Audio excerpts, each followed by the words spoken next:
하루가 끝날 무렵 혼자 거울을 보다가 문득 이런 생각이 스쳐 지나간 적 있을 겁니다.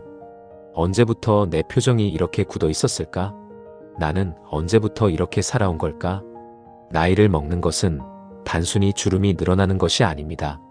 마음의 습관이 얼굴을 만들고 표정을 만들고 결국 인생 전체를 만든다는 사실을 우리는 종종 잊고 살아갑니다. 오늘 영상은 단순한 긍정훈련법이나 마음 다잡기 같은 이야기가 아닙니다.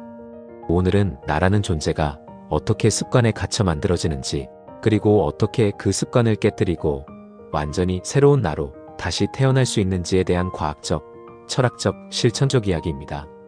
끝까지 보신다면 여러분은 알게 될 겁니다.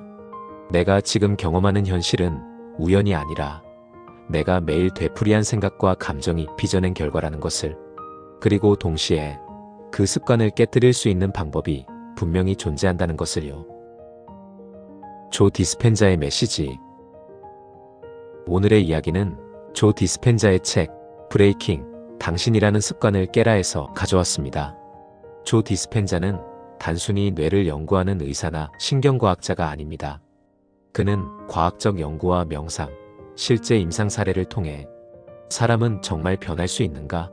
라는 인류의 오랜 질문에 실질적인 답을 제시한 사람입니다. 그가 던지는 메시지는 단순합니다. 그러나 이 단순함 속에 우리의 삶을 뒤흔드는 힘이 담겨 있습니다. 생각과 감정이 현실을 창조한다. 한번 깊이 생각해 보겠습니다.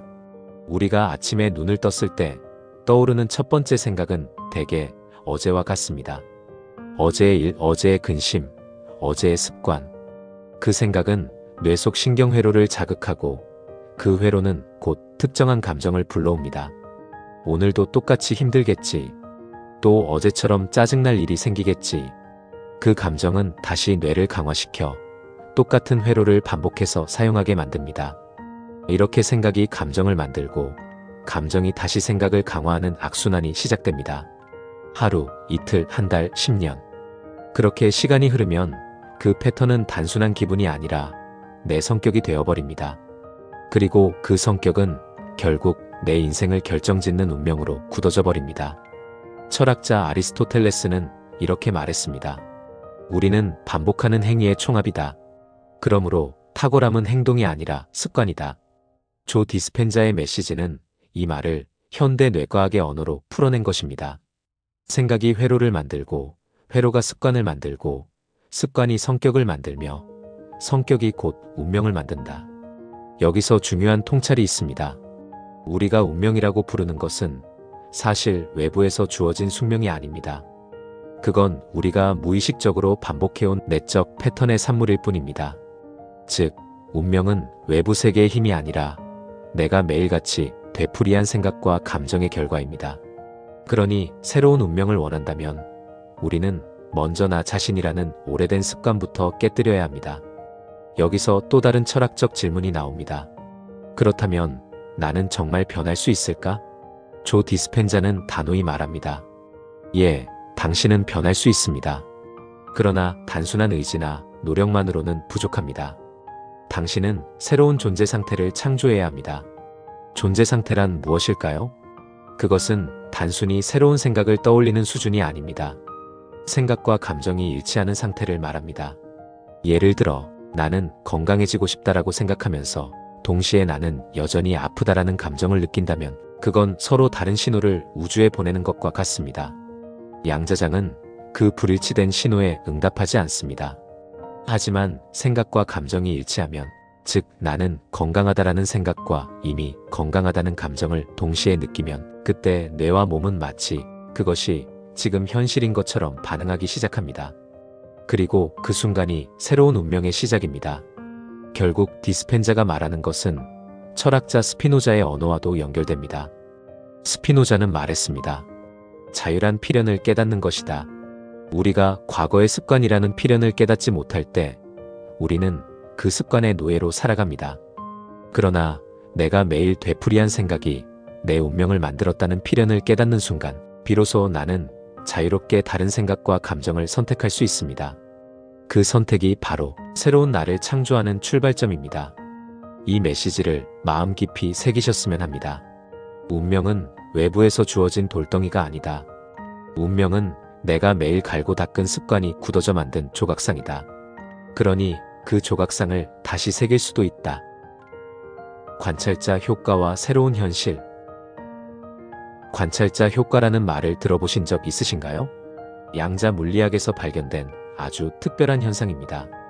전자는 관찰하기 전까지 입자인지 파동인지 결정되지 않은 상태로 존재합니다. 즉, 그것은 수많은 가능성의 형태로 열린 상태로 있다는 뜻입니다. 그런데 관찰자가 그것을 본 순간 전자는 하나의 현실로 응고됩니다. 이 말은 단순한 과학적 실험을 넘어 우리의 삶에도 중요한 메시지를 던집니다. 내가 어디에 시선을 두느냐가 내가 어떤 현실을 살아가느냐를 결정한다. 우리는 흔히 현실이 먼저 있고 내가 그 현실을 받아들이는 것이라고 생각합니다. 하지만 양자 물리학은 오히려 거꾸로 이야기합니다. 내가 현실을 어떻게 바라보느냐에 따라 그 현실 자체가 달라진다는 것입니다. 철학적으로 풀어보겠습니다. 플라톤은 동굴의 비유에서 이렇게 말했습니다. 사람들은 동굴 벽에 비친 그림자를 보며 그것이 전부라고 믿습니다. 그러나 그 그림자는 단지 빛이 만들어낸 환영일 뿐 진짜 실제가 아니죠. 여기서 중요한 건 사람들이 어디에 시선을 두느냐입니다. 동굴의 벽을 계속 본다면 평생 그림자만 현실로 알고 살 겁니다. 그러나 고개를 돌려 동굴 밖으로 시선을 옮기는 순간 전혀 새로운 세계가 펼쳐집니다. 이것이 바로 관찰자 효과와 통하는 지점입니다. 현실은 고정된 돌덩이가 아니라 내가 어디를 바라보느냐에 따라 전혀 달라집니다. 일상의 사례로 생각해 봅시다. 같은 상황에서도 어떤 사람은 불행을, 또 다른 사람은 기회를 발견합니다. 퇴직을 앞둔 한 사람은 이제 끝이다라고 관찰합니다. 그래서 그의 현실은 상실과 두려움으로 응고됩니다. 하지만 다른 사람은 이제 새로운 시작이다라고 관찰합니다. 그래서 그의 현실은 자유와 가능성으로 응고됩니다. 똑같은 사건인데도 어떤 시선으로 관찰하느냐에 따라 전혀 다른 현실이 만들어지는 겁니다. 동양 철학에서도 비슷한 이야기를 합니다. 불교는 일체유심조라 말합니다. 세상은 마음이 지은 대로 이루어진다는 뜻입니다. 마음이 어디에 머무는가, 곧 내가 무엇을 관찰하는가가 현실을 규정한다는 깊은 지혜입니다. 문제는 대부분의 사람들이 과거에 시선을 고정한 채 살아간다는 점입니다. 어제의 상처, 오래된 후회, 사라지지 않는 불안. 이것들은 모두 과거라는 동굴벽에 비친 그림자입니다. 그런데 우리는 습관적으로 그 그림자만 바라보다 보니 오늘도 어제의 복사본을 살아내는 겁니다. 그렇다면 새로운 현실을 살고 싶다면 어떻게 해야 할까요? 시선을 옮겨야 합니다. 과거의 벽에서 눈을 떼고 미래의 가능성에 주의를 기울여야 합니다. 나는 여전히 부족하다라는 감정 대신 나는 성장하고 있다라는 가능성을 바라보는 겁니다. 그 순간 양자장의 무수한 가능성 중 하나가 현실로 응고됩니다. 조 디스펜자는 말합니다. 우리가 주의를 두는 곳에 에너지가 모인다. 여러분의 오늘 하루가 과거의 그림자일지 새로운 가능성일지는 여러분이 무엇을 관찰하느냐에 달려 있습니다. 이제 여러분께 질문을 드리겠습니다. 오늘 어떤 현실을 바라보고 계십니까? 어제의 상처입니까? 아니면 내일의 가능성입니까? 여러분의 시선이 머무는 그곳이 곧 여러분의 내일이 될 것입니다. 공허에서 깨달음으로. 저는 어린 시절 늘 무언가 결핍된 상태에서 살아왔습니다. 가정은 화목하지 않았고 삶은 늘 부족했고 마음 한구석엔 설명할 수 없는 허전함이 자리했습니다. 그때의 저는 이렇게 속삭였습니다. 나는 늘 모자라다. 나는 행복할 자격이 없다. 이 말들은 단순한 생각이 아니었습니다.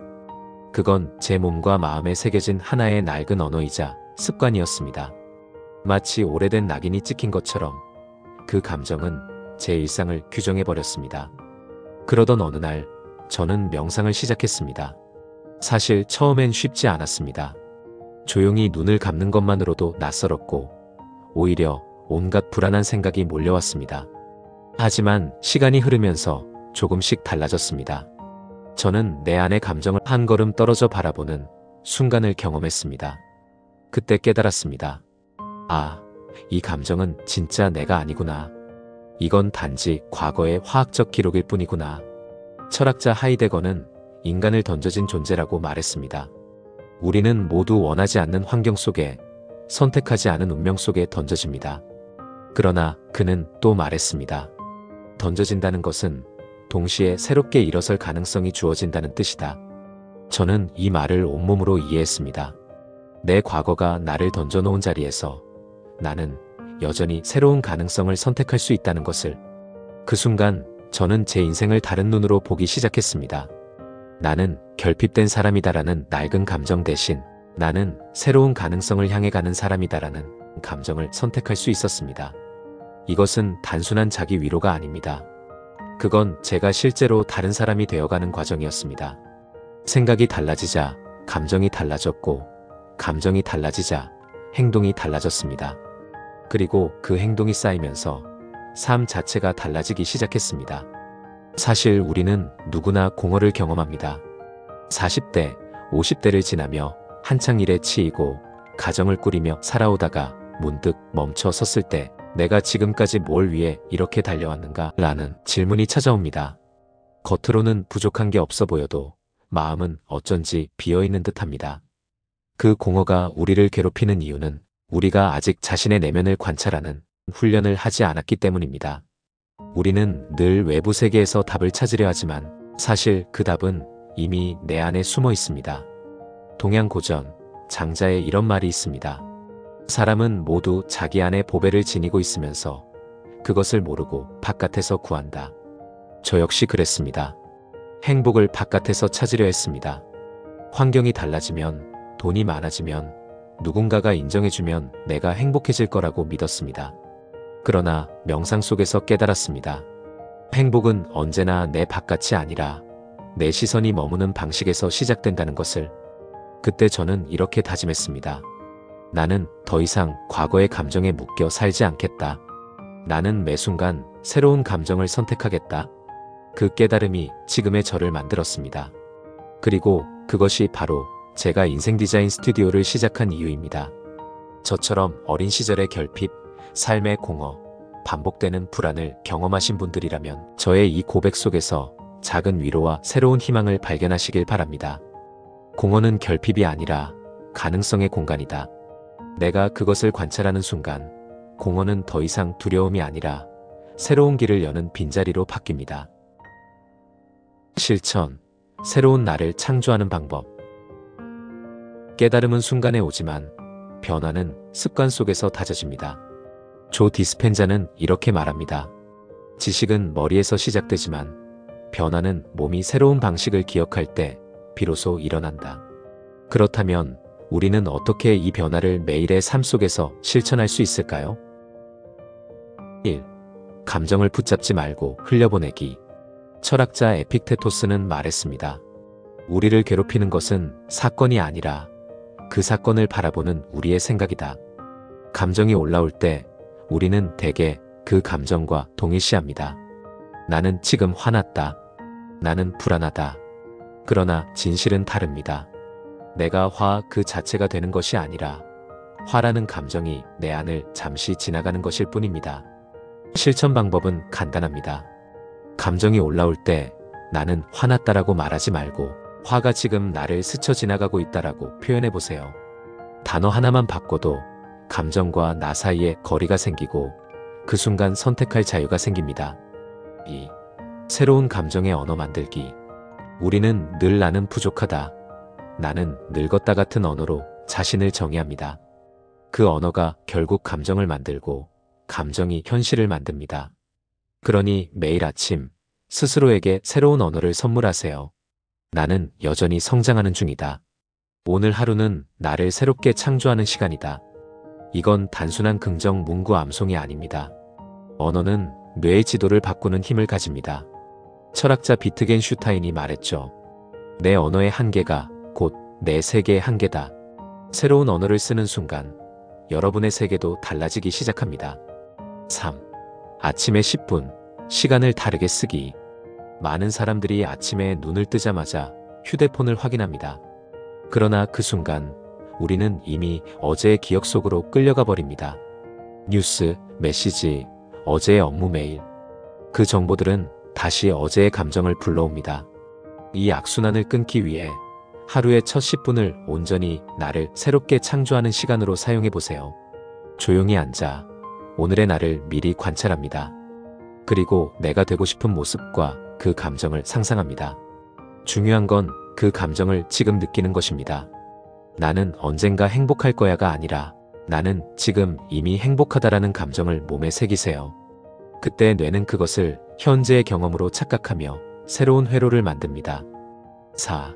낯선 길로 걸어가기. 인생을 바꾸는 건 거창한 결단이 아닙니다. 오히려 아주 작은 낯설미, 큰 변화를 만듭니다. 늘 다니던 길 대신 다른 길로 출근하기. 평소라면 말을 걸지 않았을 사람에게 인사하기. 매일 똑같이 먹던 점심 대신 새로운 음식을 선택하기. 이 사소한 선택들이 뇌에 새로운 자극을 주고 회로를 다시 짜게 만듭니다. 장자는 이런 말을 했습니다.